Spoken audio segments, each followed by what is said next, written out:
In October 1943, deep beneath the North Atlantic, something happened aboard a German submarine that had never happened before in the entire history of naval warfare and has never been repeated since. I'm not going to tell you what it was, not yet. What I will tell you is this. Allied destroyers had U-505 pinned at depth. No torpedoes, a cracking hull, air running out, and a crew that had already survived 6 failed patrols, sabotage, and a bomb that nearly tore the boat apart in the Caribbean. These men had been through everything the Atlantic could throw at them. And then something happened in that control room that none of them, not one, would ever be able to fully explain to the people who weren't there.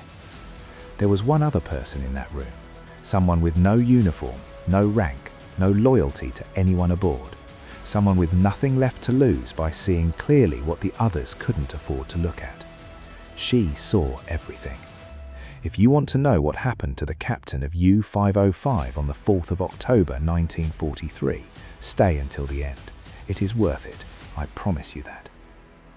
Welcome to the Night Shift Radio, where we go deep into history's most extraordinary moments and let them breathe. The war stories that don't make the textbooks, the people inside the machine when it starts to come apart. Where are you watching from tonight? Drop your city or your country in the comments. I read every single one. And if this channel means something to you, there's a Buy Me a Coffee link in the description. Every coffee goes straight back into the research and the next story. It genuinely keeps this going. Now, let's go below. 600 miles east of the Azores, the Atlantic at periscope depth is the color of gun oil, and U-505 moves through it the way an old man moves through a familiar house in the dark, by memory, not by sight. She left Lorient 9 days ago on her 10th patrol, the first sortie in 11 months that did not turn back before it began.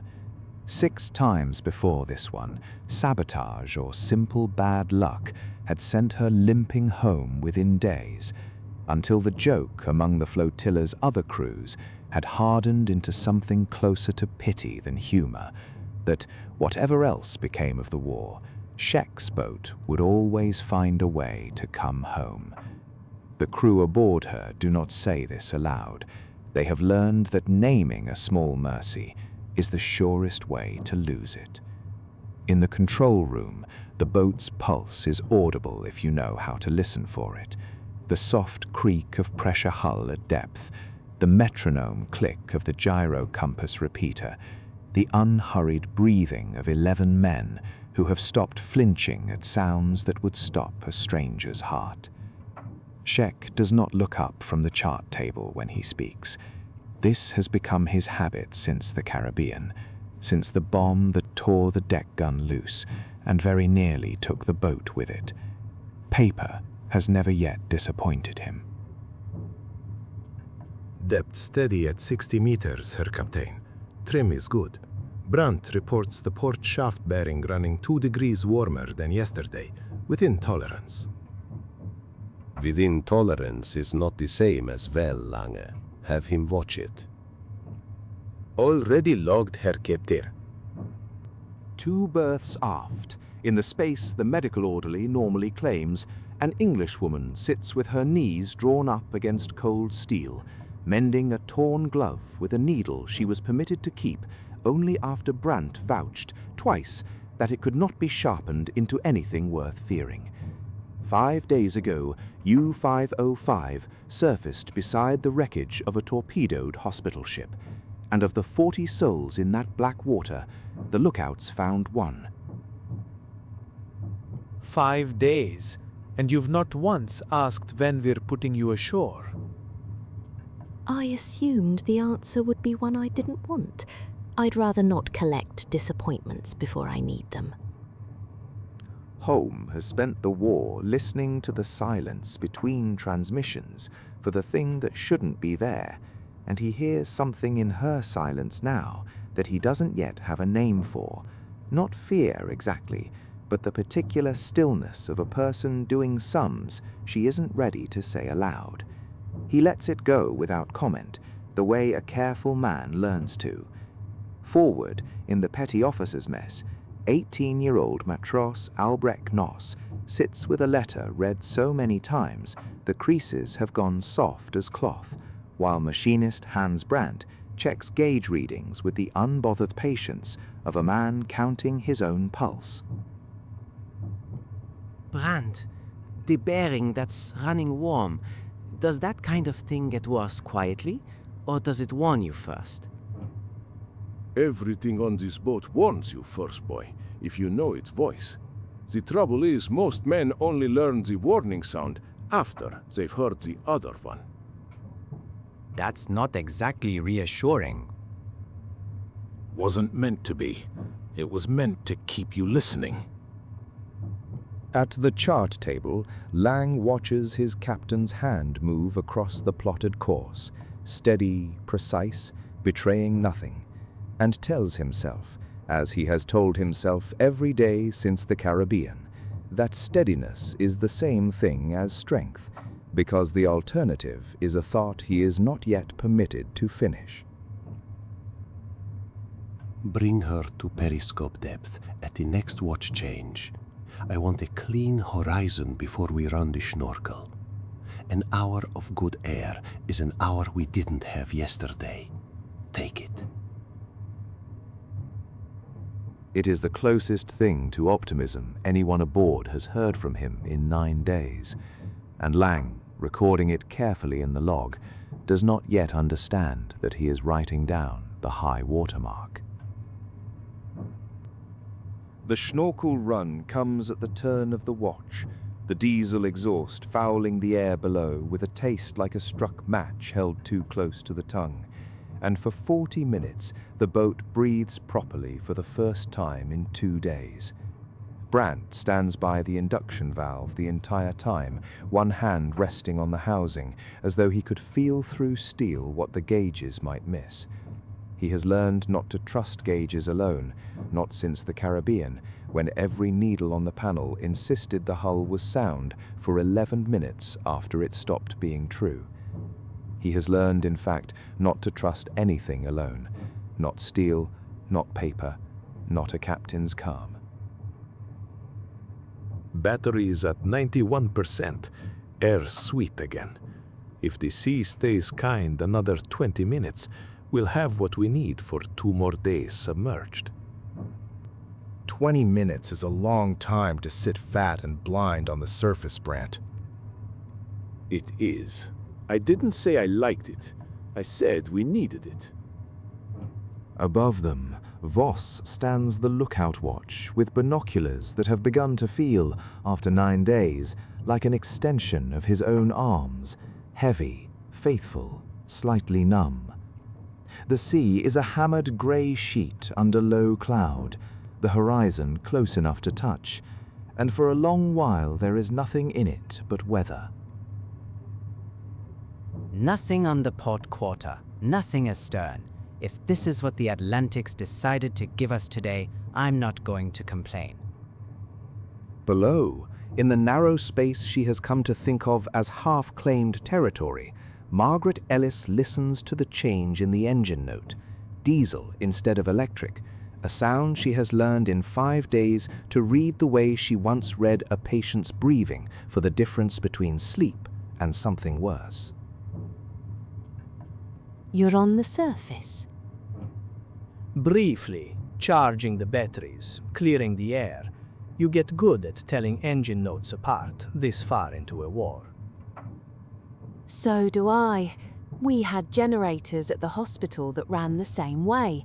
Steady, then frantic, then nothing at all. Life learned to dislike the frantic part most. It is the first thing she has volunteered about the amber light without being asked, and Home, recognizing the smallness of the gift for what it is, does not press for more. He has noticed, these past 5 days, that the Englishwoman gives information the way the boat itself rations fuel, carefully, and only when the cost of withholding it grows too high to bear.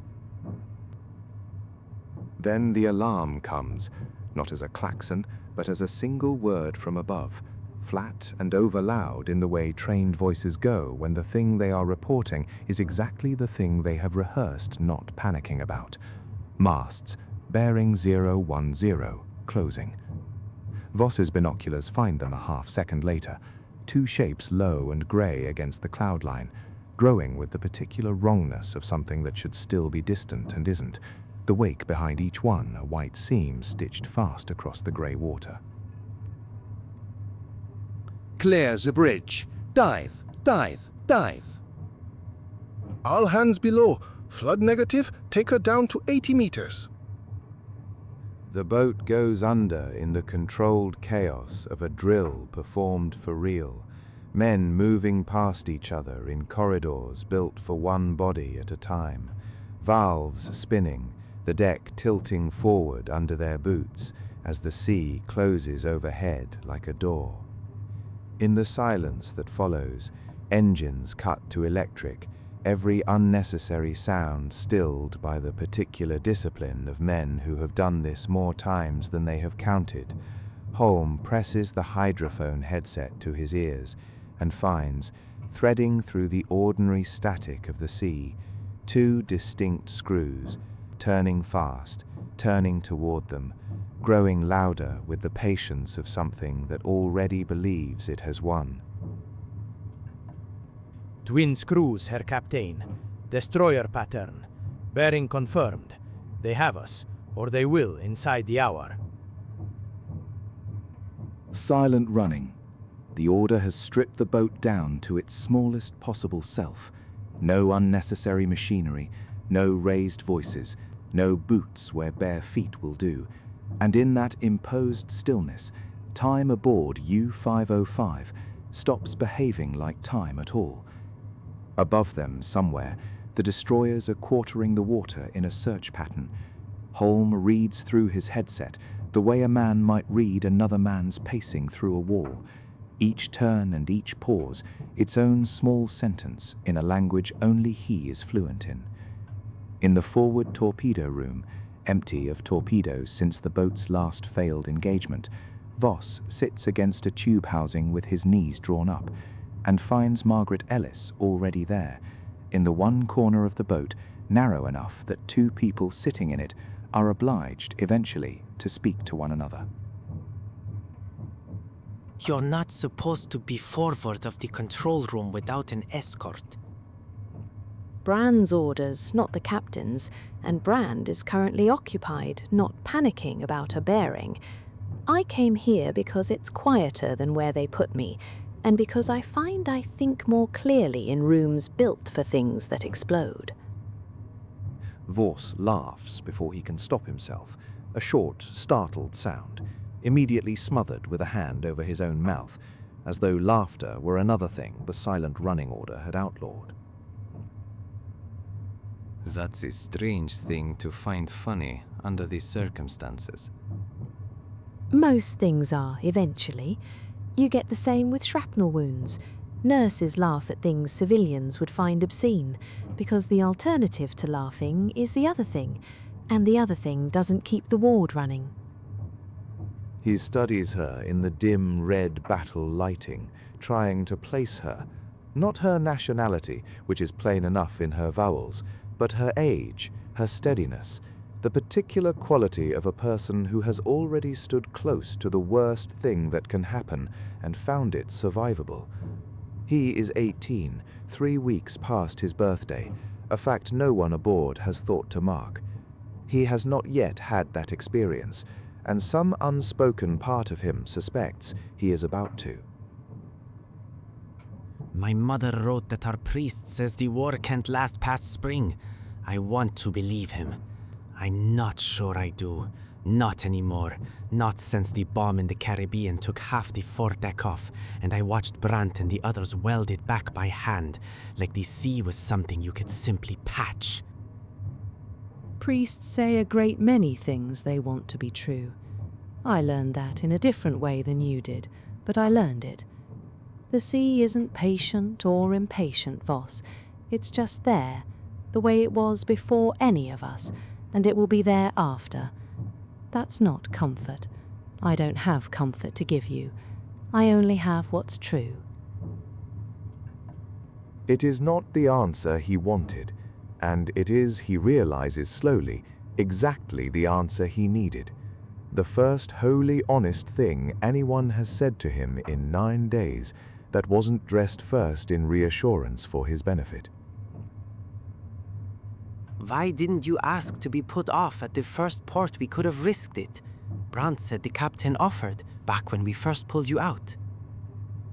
Because the first port available to a German U-boat isn't available to an Englishwoman without a great deal of awkward paperwork and an even less comfortable destination. I am, for now, safer floating with my enemies than landing among them. That should tell you something about the state of this war, if nothing else does. Somewhere above the hull, faint enough that it might be imagination, a new sound enters the water, a distant percussive thud, swallowed almost instantly by depth and distance, and both of them go still in the same instant, listening, counting, the conversation set aside like something that can be picked up later, if there is a later in which to pick it up. The first depth charges had passed wide, close enough to dim the lights and rattle loose paint from the overhead, far enough that no one aboard mistakes it for anything but a warning shot. The destroyers have lost the contact and are working a search box above, methodical as men mowing a lawn, and U-505 sits at 90 meters in the borrowed quiet of their confusion, waiting to learn whether the grass grows back. Forward, Brandt has the trim crew shifting water ballast by hand relay, fraction by fraction, to keep the boat's silhouette on the hydrophones as small and as still as a held breath. Nobody speaks above what's necessary. The whole vessel has become, for the moment, a single listening organ. At the radio shack, Holm keeps his headset half on, one ear free for the boat, the other tuned to a silence he trusts less than noise. Margaret Ellis has taken to sitting near him during the worst of it, not for conversation, he has noticed, but because his small lit corner of the boat is the one place that still looks like ordinary work, valves and dials, and a man doing his job with both hands steady. And ordinary work is, in its own way, a kind of anchor when everything else has come loose. You can talk, you know. I'm listening either way. Doesn't cost the boat anything to let you fill the silence instead of me filling it with my own thoughts, which tonight aren't much company. What would you like to hear? That I'm frightened? I am. That I find it strange to be frightened alongside the men who put me in the water in the first place. Stranger still, and stranger yet that you're the one I'm telling. Holm doesn't answer immediately. He has learned across 2 years of decoding silences for a living that the gap before a person speaks often carries more than the sentence that follows it, and hers carries something close to grief, carefully filed under composure, the way a nurse files a difficult chart where junior staff won't have to read it first.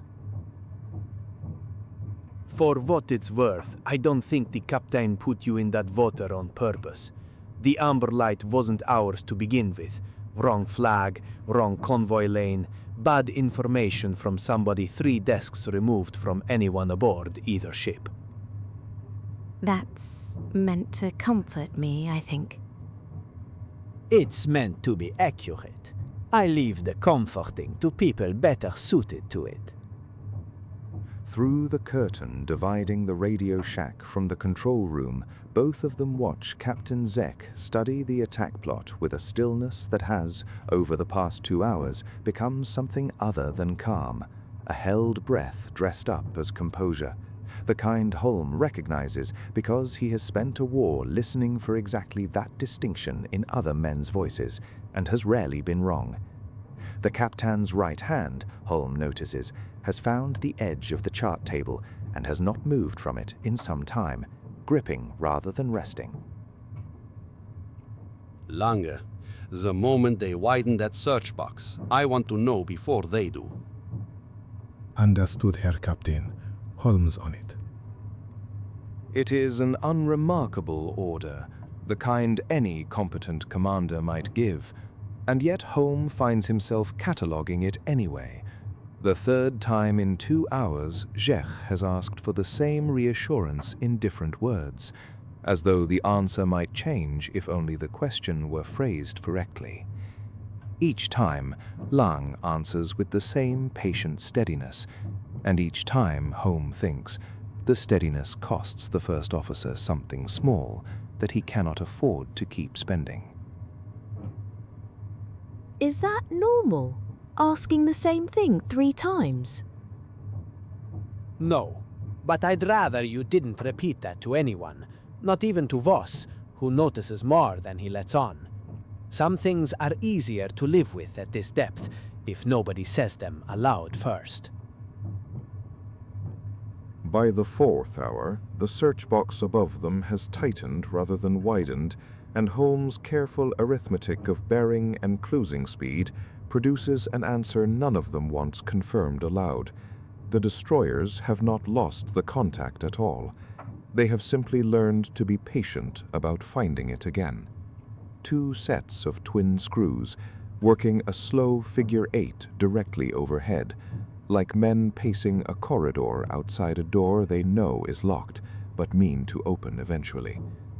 Down here, the only sound permitted is the slow tick of the boat itself settling under pressure, metal finding new ways to bear a weight it was never built to hold indefinitely. We're at 90 meters and she's groaning at the forward bulkhead, Herr Captain. Test depth on this boat was never meant to be a number we lean against for hours at a stretch. I am aware of the boat's rated depth, Brandt. I designed the patrol around respecting it. With respect, Herr Captain, the patrol's plan and what's currently happening above us stopped resembling each other about an hour ago.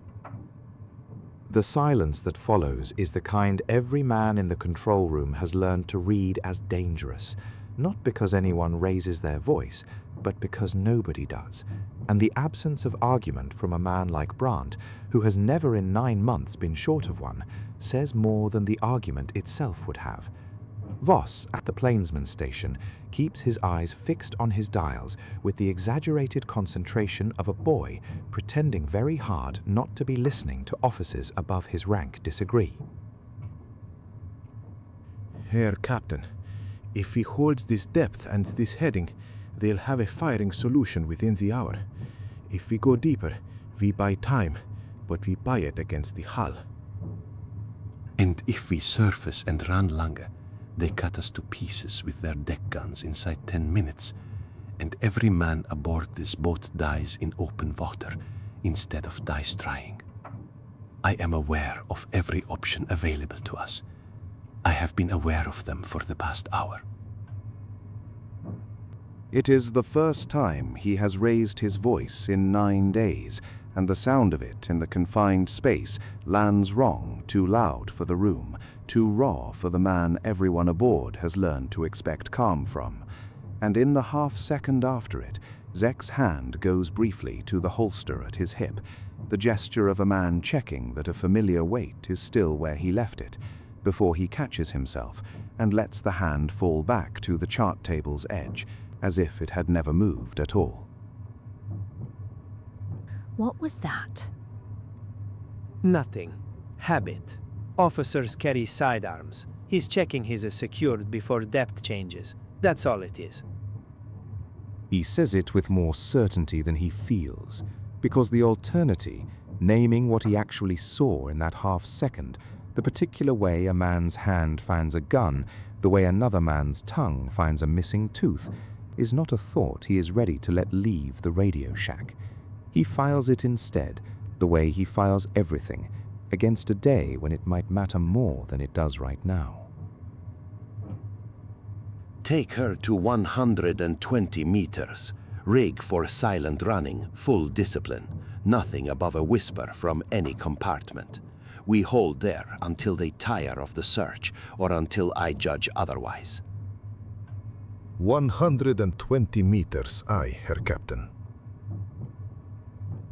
Brandt says nothing further, which is its own kind of answer, and gives the order to the trim crew in a voice gone carefully flat, the voice of a man recording a decision he disagrees with for a court that does not yet exist, in case it ever needs to. Somewhere below the deck plates, a rivet seam that has held since Hamburg makes a sound none of them have heard it make before, small, almost polite, like a throat being cleared in a room that has gone too quiet. At 120 meters, the boat's hull speaks a new language. One Brandt translates aloud to no one in particular, the way a man counts under his breath to keep from screaming. The ordinary creaks have thickened into something with weight to them, groans rather than ticks, the sound of plate steel deciding, slowly, what it can and cannot be asked to forgive.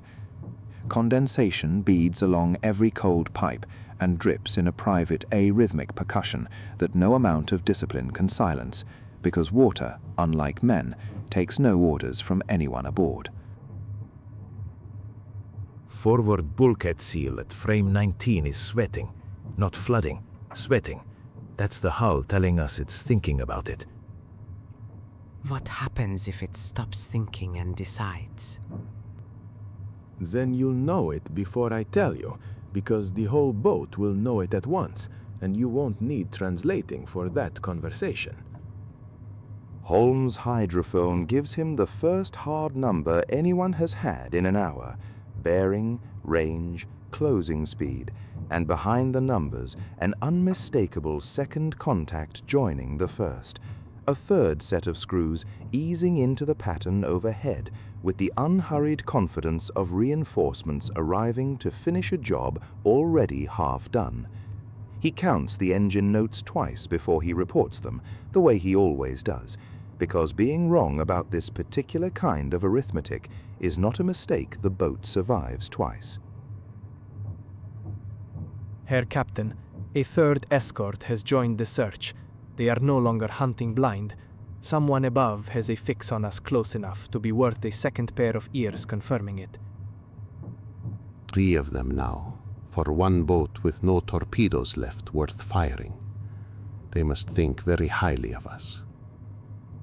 The line is meant as bitter humor, the kind officers trade to keep a room from tipping into something worse, but it lands without the laugh it's built for, because nobody in the control room any longer trusts that the man saying it means it lightly. Lang manufactures a thin smile anyway, the dutiful kind, the kind a first officer learns to produce on command the way he learns to salute, and the room moves past the silence rather than through it. Herr Captain, with 3 escorts coordinated above us, our window for a quiet break to the south is closing fast. If we're going to try it, it has to be now, while they're still triangulating rather than certain. Agreed. Come right to 180. Slow ahead both. Minimum revolutions. We thread south under them, while they're still arguing about whose contact is whose. The turn, when it comes, is the slowest maneuver any of them have felt the boat make in 9 days. Minimum revolutions translated into minutes that stretch like minutes never have before.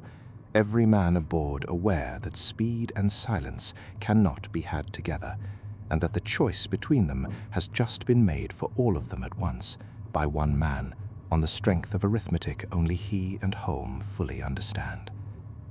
In the radio shack, Ellis watches Holmes' face rather than his instruments, because she has learned in 6 days that his face is the more honest of the two. Instruments can be misread, but a man who has spent 2 years listening for death approaching does not control the small tightening at the corner of his mouth quite as well as he believes he does. She has seen that same tightening before on doctors reading x-rays they hadn't expected to be so dark. Tell me honestly, does threading south under 3 ships sound to you like something that works, or something we're attempting because every other option has already failed once? Honestly, it's worked before, on a calmer sea, with a steadier hand on the helm, and a captain who trusted his own orders the moment he gave them, instead of a half second after. The first true pattern arrives without warning.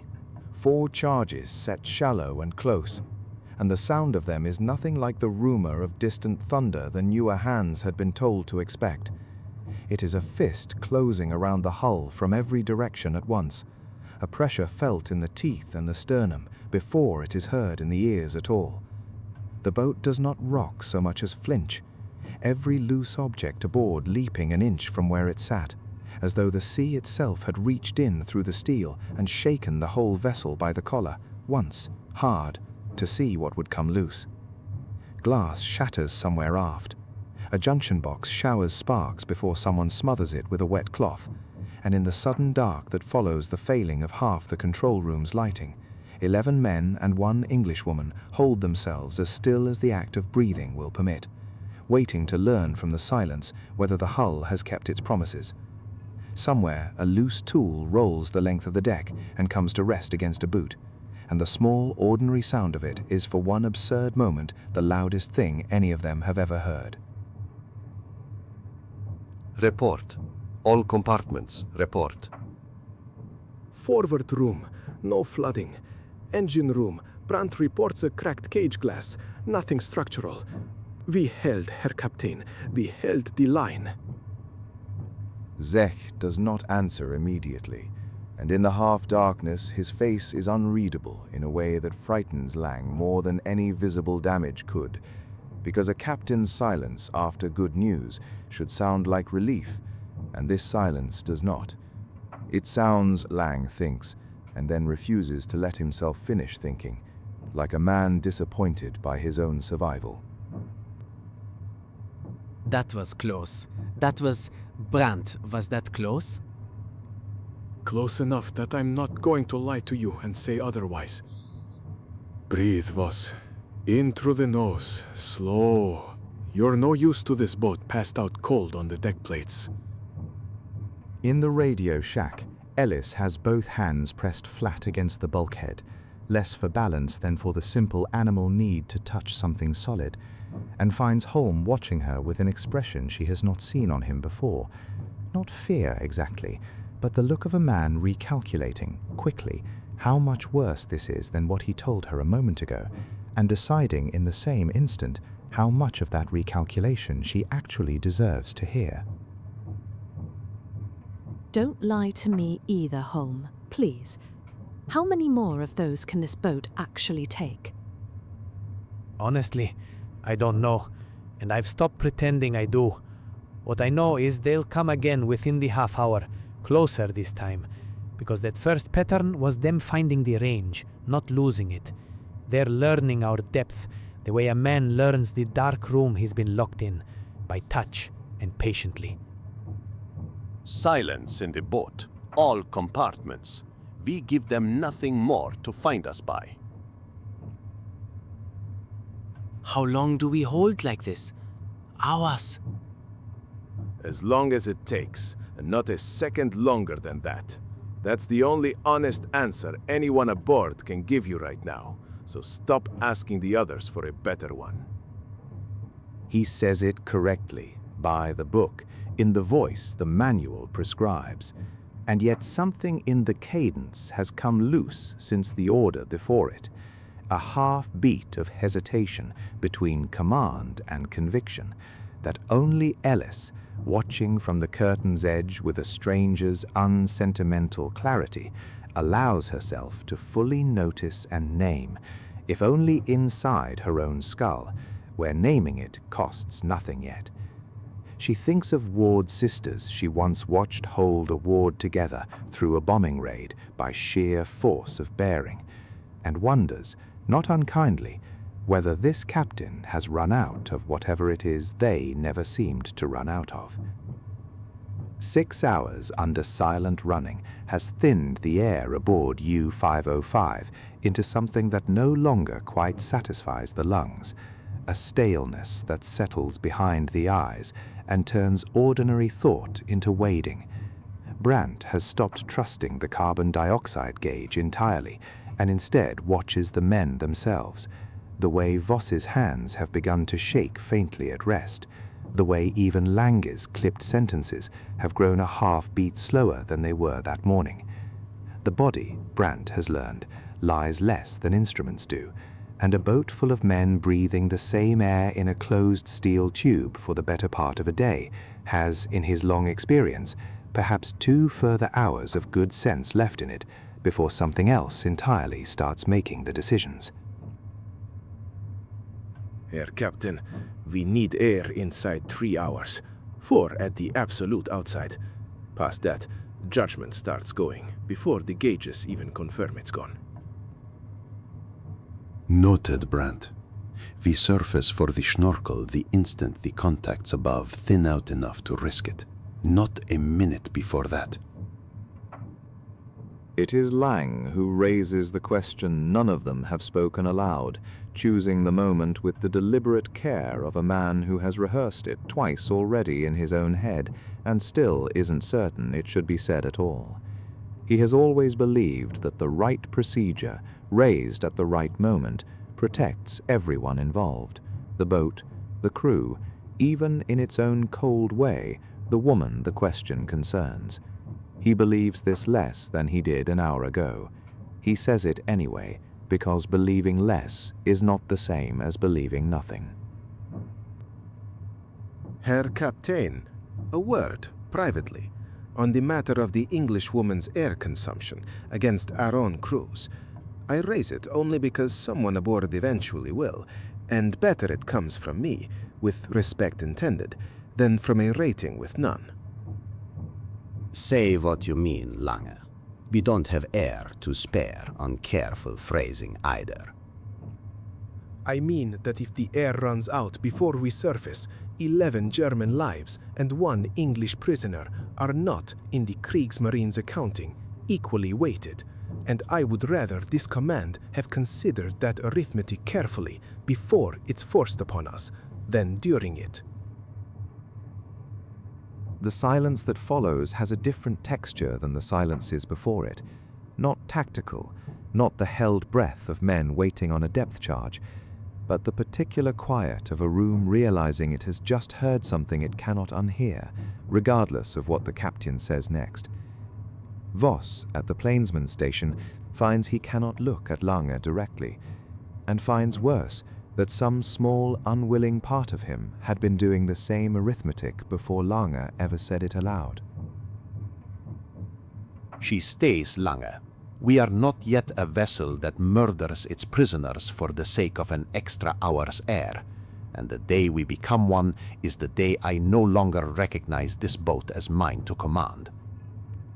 He says it with more conviction than he has managed in days, and for a moment Ellis, who has heard every word from the curtain's far side, where she had gone deliberately still the instant Lang's voice dropped to that careful register, allows herself something close to gratitude, before the moment passes and she remembers precisely how little a captain's conviction has been worth aboard this boat lately, and how easily conviction, in a tired man under enough pressure, can curdle into something else entirely by the time the air actually runs out. For what it's worth, Herr Captain, I'd have understood the arithmetic, even if I wouldn't have forgiven it. Understanding and forgiveness are luxuries this boat can't currently afford anyone, Fräulein Ellis, myself included. Least of all, myself. The second true pattern comes without the courtesy of warning.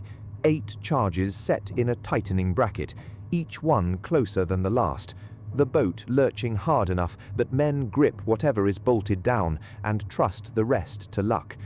A pipe joint near the galley lets go entirely, and seawater, thin and freezing, begins finding its way into a space never built to hold it. Brandt is already moving before the order to address it has even been given, because by now he no longer waits for permission to do the job the boat requires of him. Permission, he has decided somewhere in the last hour, is a luxury for men with time to spare.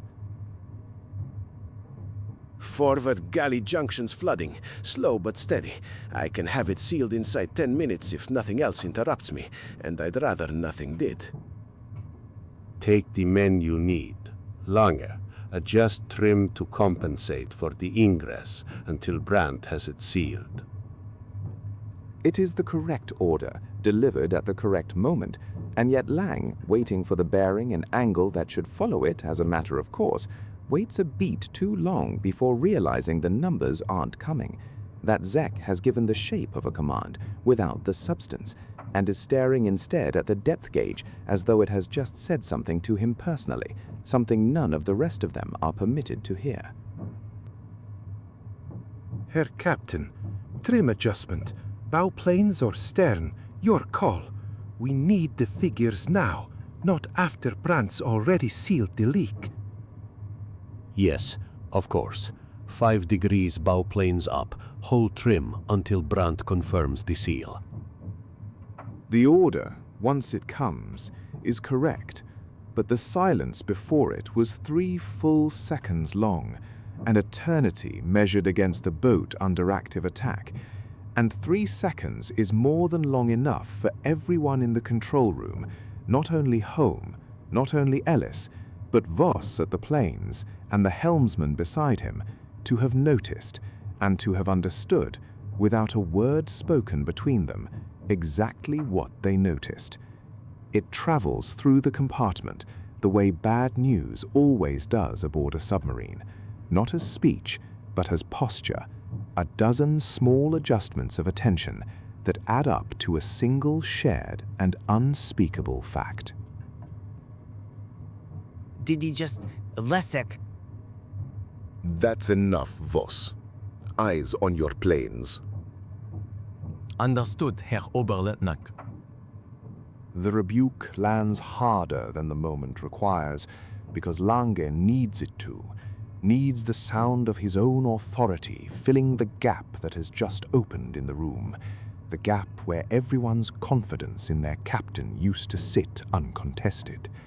Voss flushes and says nothing further, swallowing whatever else had been rising in him, and Brandt's voice, crackling up the intercom moments later, gives them all somewhere safer to put their attention.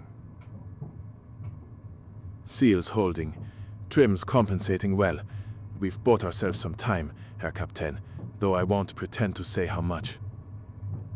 Good. Good work, Brandt. As always, you keep this boat alive when the rest of us only keep her afloat.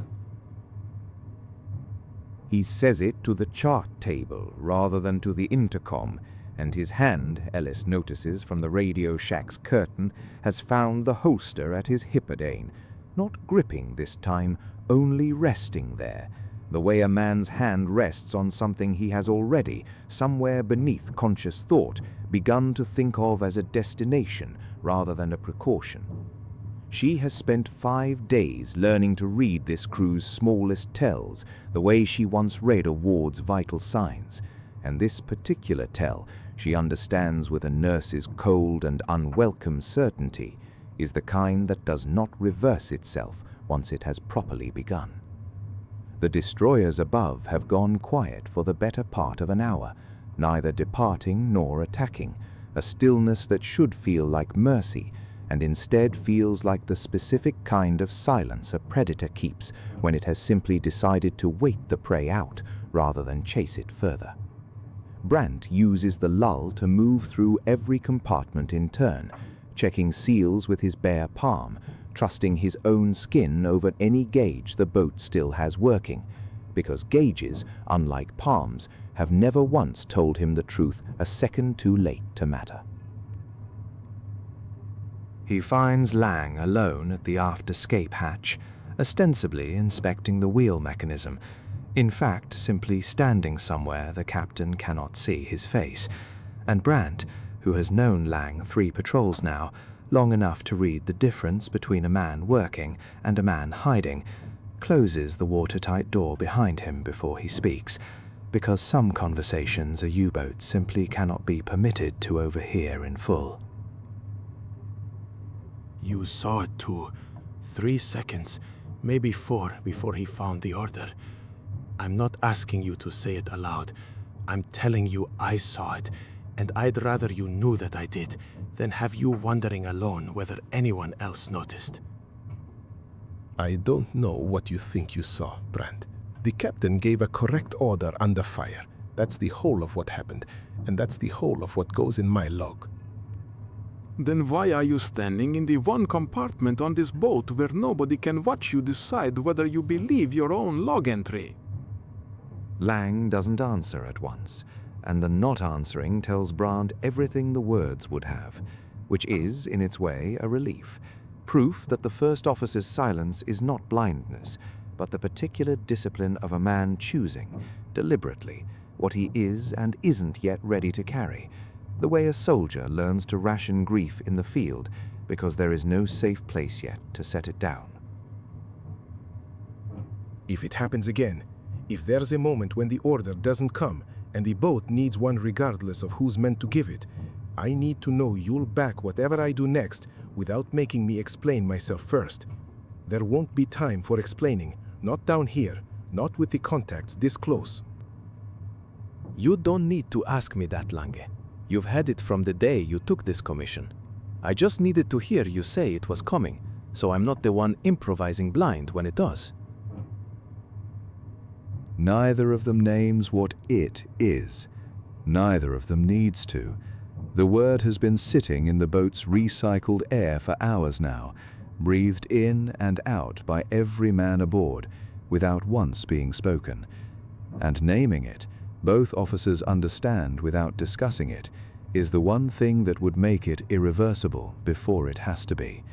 A quiet agreement between two men that some doors, once opened with language, cannot be closed again by anyone aboard.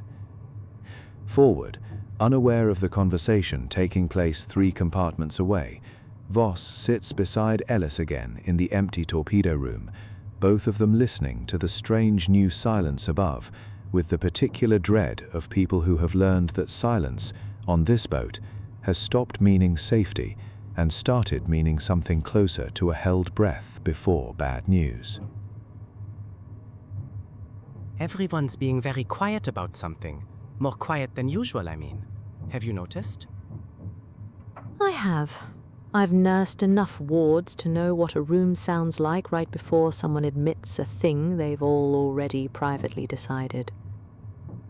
And what does it sound like when they finally admit it? Quieter than this, usually. Quieter still. The third pattern, when it finally comes without any pretense of mercy. 12 charges in 2 overlapping runs. The destroyers no longer hunting, but converging, certain enough of their contact to spend explosives as though they were inexhaustible. The boat takes the first run almost gracefully, riding the shock the way a fighter rides a blow he saw coming. The second run finds something the first one loosened. A seam along the pressure hull near the forward torpedo room opens with a sound like a rifle shot, and water comes through it not as a leak but as a weapon, a hard, fine jet under enormous pressure that finds Voss's shoulder before he can move and knocks him flat against the deck plating. The cold of it so absolute it reads for one disorienting instant as heat instead.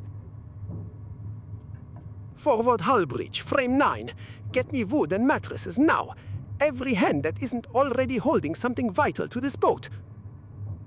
I'm up. It caught my shoulder, that's all. I can still work. He is up before anyone can stop him, soaked through, one arm hanging wrong at the joint, jamming a mattress against the breech with his whole body weight, because his whole body weight is the only tool currently available to him. And for the first time since this patrol began, 18-year-old Albrecht Voss does something no letter from his mother prepared him for, and discovers, in the doing of it, that he is capable of it anyway. Ellis is there before Brandt can call for a second pair of hands, having followed the breach's sound the way she once followed the sound of a collapsing ward during the worst of the Blitz, instinct outrunning permission.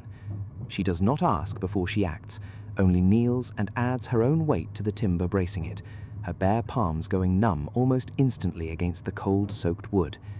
And for a moment, German sailor and English prisoner hold the sea back together, the distinction between them dissolved entirely by the plain physical fact of a hull that does not care which side either of them is meant to be on. Voss, your shoulder. Let me see it the moment this holds. Don't you dare wait until it's worse before you tell me. Depth report. I need a depth report, Lanya, now. 140 meters and still descending, Herr Captain. We're past rated depth and dropping fast. The breach is taking on more than Brand can hold with mattresses alone. The boat groans now, in a register none of them have heard before. A deep structural complaint that travels through deck plates and into the soles of every boot aboard. And somewhere in that sound is a question the hull itself seems to be asking, one none of them are equipped to answer, least of all the man whose answer is the only one that matters. Blow main ballast. Get us up before she decides this for us. Blowing main ballast, aye.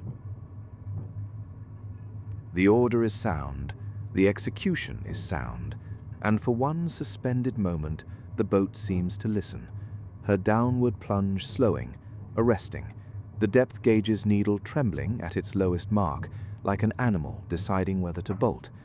And in that single suspended moment, Margaret Ellis, gripping a pipe in the radio shack hard enough to whiten her knuckles, watches Captain Zschech's face through the curtain gap and sees with absolute and unwelcome clarity a man arriving somewhere he has been traveling toward for a very long time, a destination that has nothing left to do with depth or destroyers or any order he might still be capable of giving.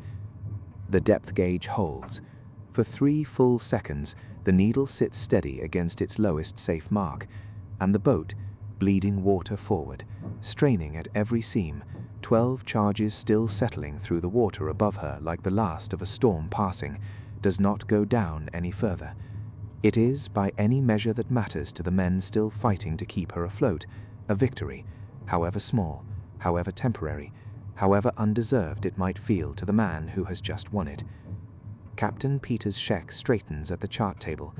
For a moment his face holds something almost like the calm everyone aboard remembers from before the Caribbean, before the 6 failed patrols, before his name became a joke told gently enough that he was never meant to hear it.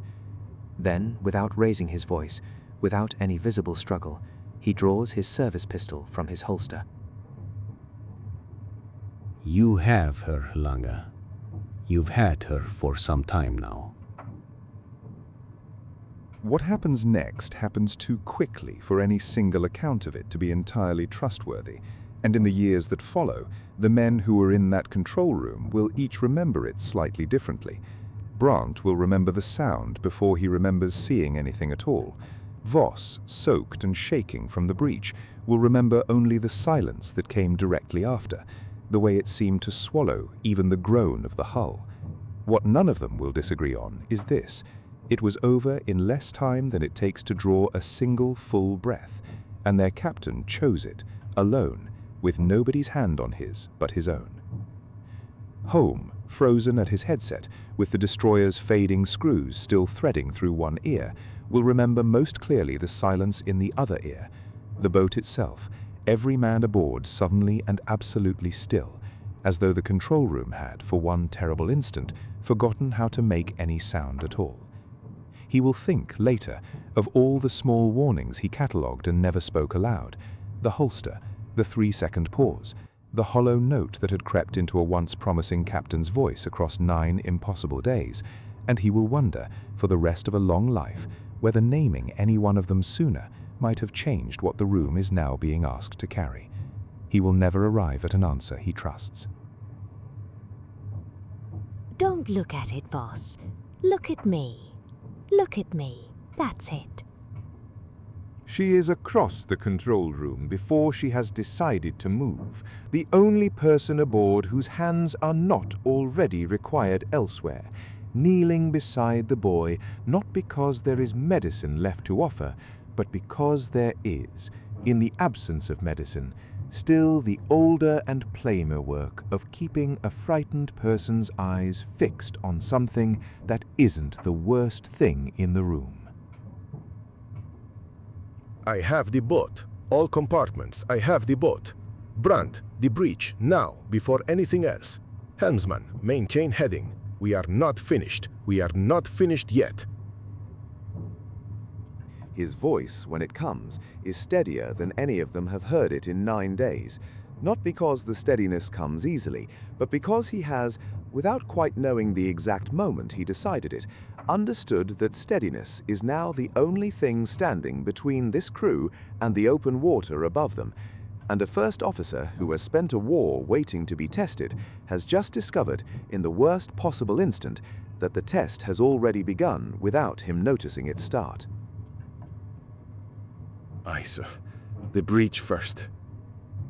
He says it without looking up from the foul weather coat he is already drawing over what remains on the chart table, because some duties, he has learned in 3 patrols under 2 captains now, are best performed quickly, before the body in front of you has the chance to become a man you knew, rather than a problem you are required to solve. And Brandt has never yet found a third option that lets a person aboard a sinking boat keep both kindnesses intact at once. Brandt reaches the breach at frame 9 with 3 men behind him and finds Voss's mattress already half failed, the timber shoring buckling under pressure, with no patience for improvisation. He does not pause to assess. He drives a second mattress in alongside the first, wedges a length of pipe across both at an angle, physics rather than training taught him, and holds the assembly in place with his own back braced against the hull's curve, the cold coming through his shirt in a way that will mark his spine for years, though none of them know that yet. Wedge it there, hold it, don't let the angle drift. If this shifts another 2 inches, we lose the whole seal, and we're back where we started, only wetter and with less wood left to fight it with. Behind him, in the control room, Lang works the boat the way a man works an animal he has only ever watched someone else ride, competently, carefully, aware that competence here is itself a kind of courage nobody trains for directly. The captain's body has been moved, with as much dignity as a 3-meter control room permits, to the chart space behind the periscope housing, covered with a foul weather coat that still smells faintly of the bridge watch he stood 9 hours ago. Depth report. He says it the way Zschech used to say it, flat and clipped, and catches himself doing it, and decides, in the half-second it takes to catch himself, that there are worse habits to inherit from a dead man than the cadence of his orders. Helmsman's voice answers from the plane station, and Lang listens to the number with the particular attention of a man who has just discovered that every number from now on is, in some sense, his to answer for. 110 meters and holding. Good. Hold her there until Brandt confirms the breach is sound enough to risk a further blow. We do not repeat the mistake of asking this hull for more than it has left to give. In the radio shack, Holm has not moved from his headset since the gunshot, partly from duty, and partly because duty is this hour the only shape his grief is permitted to take.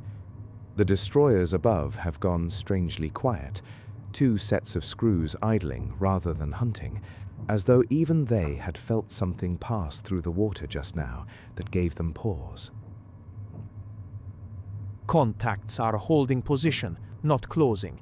If I had to guess, and I don't like guessing about men trying to kill us, I'd say they heard that last pattern do its work, and are waiting to see if we surface on our own, rather than spend more charges confirming it. Then we don't give them the satisfaction of guessing right. Brandt, time. I need an honest number, not a hopeful one. 20 minutes, maybe 25. And that's if nothing else decides to disagree with me in the meantime. The seal's ugly, but it's holding, and ugly but holding is the only kind of holding this boat's earned today. Ellis kneels still beside Voss, who has stopped shaking in his hands, though not yet in his voice, his injured shoulder strapped now with a length of signal cable and a torn shirt sleeve, a field dressing she built from whatever the boat had to offer, because the boat, like the war itself, had never been built with her comfort in mind, and she had long since stopped expecting it to provide. Squeeze my hand if the strapping's too tight. There's no medal for silent suffering down here, whatever your training's told you. It's not the shoulder. I keep seeing it. Every time I close my eyes, even for a second, I see it again.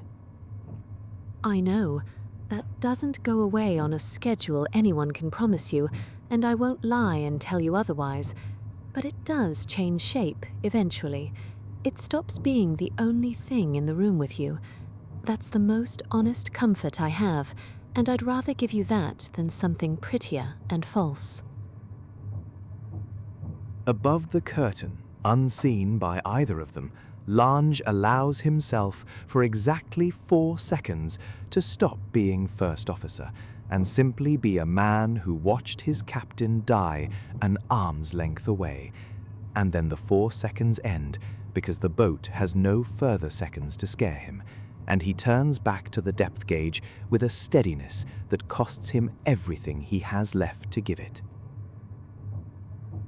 23 minutes after the breach is judged sound enough to risk, Lang gives the order to blow ballast in full and bring U-505 to the surface, and the boat rises through the dark water the way a held breath finally releases. Not gently, not with any grace the listeners below could mistake for relief, but with the particular violence of a thing too long denied its proper element. When the conning tower breaks into open air, the North Atlantic night that meets it is empty of searchlights, empty of gunfire, the destroyer's patience apparently spent, or their fuel run thin, leaving only swell and wind, and a darkness that, for the first time in 11 hours, belongs to no one but the boat itself. Open the hatch. Get me clean air into this boat before anything else happens tonight that any of us aren't braced for. The hatch wheel turns under Brandt's hands with the stiff reluctance of metal that has spent 11 hours convinced it would never be asked to open again. And when it finally gives, the air that floods down the ladder is cold and wet and utterly without the taste of diesel or fear. And grown men who have not wept in front of each other in 9 months of war find themselves briefly unable to speak at all. They're up. They're actually up. 23 minutes I'd have sworn fed longer than the whole rest of this patrol combined. On the bridge, in the salt wind, Lang stands where his captain stood 9 days ago, giving the order that began this patrol's one true success, and finds he cannot yet bring himself to log the hour of Zschech's death, though the duty falls to him now and to no one else aboard. He writes instead, for the first time in his career, an entry he has not rehearsed, and finds the words come slower than any order ever has. Log entry. Command passed to First Officer Lange at approximately 2300 hours, following the death of Captain Lieutenant Zschech in the control room during active depth charge attack. The boat was successfully surfaced. All further entries this patrol are mine to make, and mine to answer for. Below, in the control room, now lit at full strength for the first time in half a day, the crew moves through the particular disorientation of survivors who have not yet been told they're permitted to stop bracing for the next blow. Voss sits where Ellis left him, his strapped shoulder aching in a way that feels, almost gratefully, like an ordinary pain after a night of extraordinary ones, and Holm crouches beside him checking the dressing with the careful, unpracticed hands of a man more used to wires than wounds. I keep thinking I should feel something different than I do. Relief or grief or something with a proper shape to it. Mostly I just feel tired, Holm. Is that wrong after everything? Nothing about tonight has a proper shape to it yet. Give it time. The grief will find its shape eventually. And when it does, it'll likely choose its own moment rather than yours. Voss looks down at his strapped shoulder, then past it, toward the chart table where the deck plates have already been scrubbed clean of any sign that anything happened there at all, and finds the cleanliness of it somehow worse than a stain would have been, a wrongness too tidy to argue with, the kind that asks nothing of him, and so leaves him with nowhere to put what he's still carrying. He told us, the morning we left Lorient, that we'd come home this time. I believed him. I think I needed to believe somebody, and he was the only one wearing the rank that let me. Then believe Lange now, the same way, if it helps. He's earned at least that much tonight, whatever else gets written about him later. A crew has to believe somebody, Voss. That much hasn't changed, even if the somebody has. Brandt comes below from the bridge long enough to confirm the breach is holding under the gentler pressure of the surface, then climbs back up to stand watch beside Lang in the wind, because some nights, he has learned across 2 years of war, are not meant to be stood through alone, regardless of what rank separates the men standing them. Behind him, in the control room, the ordinary business of a boat putting itself back together resumes in fragments, a damage log begun, a coffee ration distributed with hands that have not yet entirely stopped shaking, the small, unglamorous choreography of survival reasserting itself over chaos by sheer force of habit. Ellis stands near the chart table where the captain fell, where someone has already, with quiet efficiency, scrubbed the deck plates clean, a task she suspects without asking, that Brandt assigned to himself rather than delegate to younger hands. Lang finds her there when he comes below, and for a moment neither of them speaks, two people who watched the same death from two very different distances, trying to decide what, if anything, that shared sight obliges them to say to one another. You saw it before any of us did. The change in him. I think you saw it before I let myself.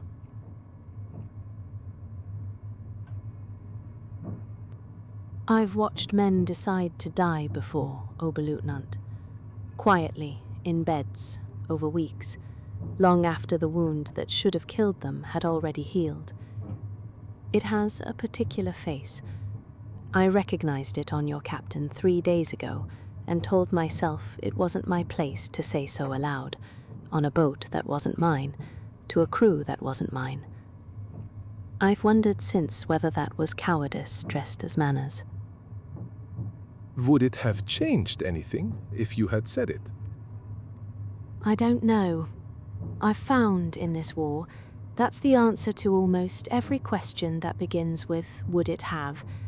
It rarely brings anyone comfort, but it has the advantage of being true.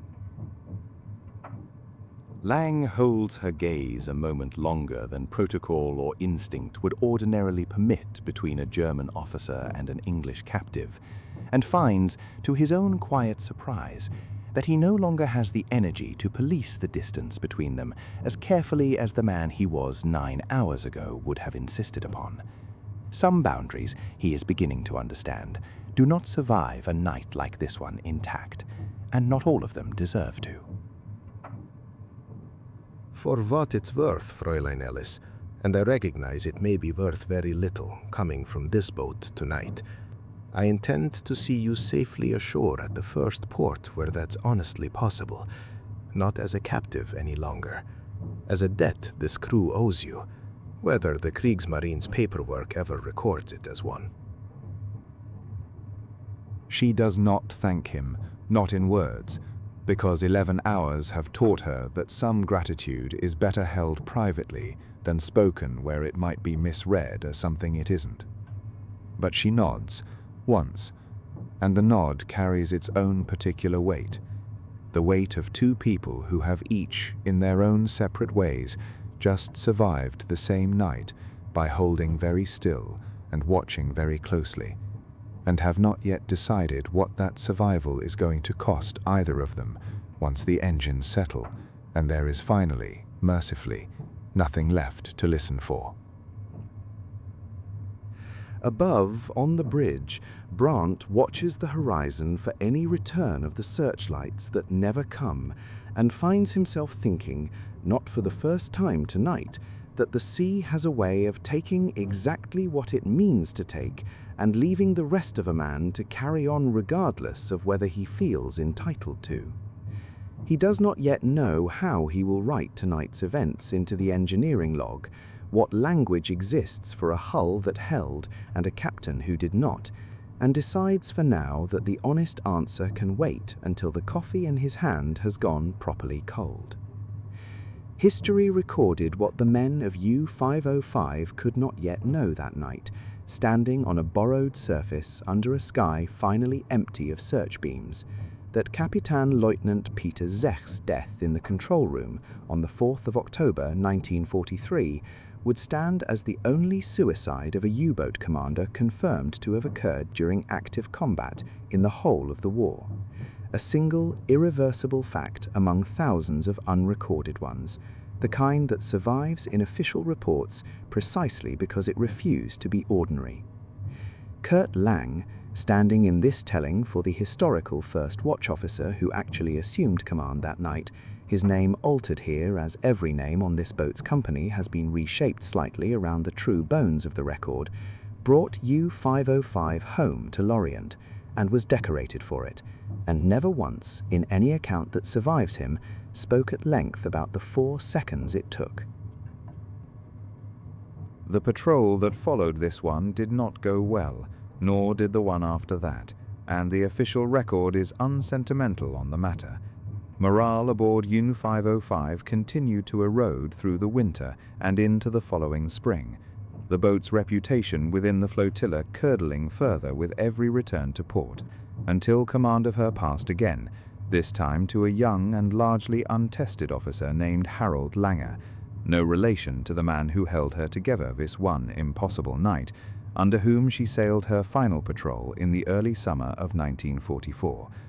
On the 4th of June 1944, 2 days before the world's attention turned entirely to the beaches of Normandy, U-505 was caught on the surface off the coast of West Africa by the destroyer escorts of United States Navy Task Group 22.3, her hull holed by gunfire, her crew abandoning ship in the belief that she was already lost beneath them. She was not. An American boarding party crossed to her in the chaos of that abandonment and held her open long enough to seize her intact. Codebooks, Enigma machine, charts, and the boat itself. The first enemy warship captured at sea by the United States Navy since 1815, and to this day, the only U-boat ever taken in that particular manner.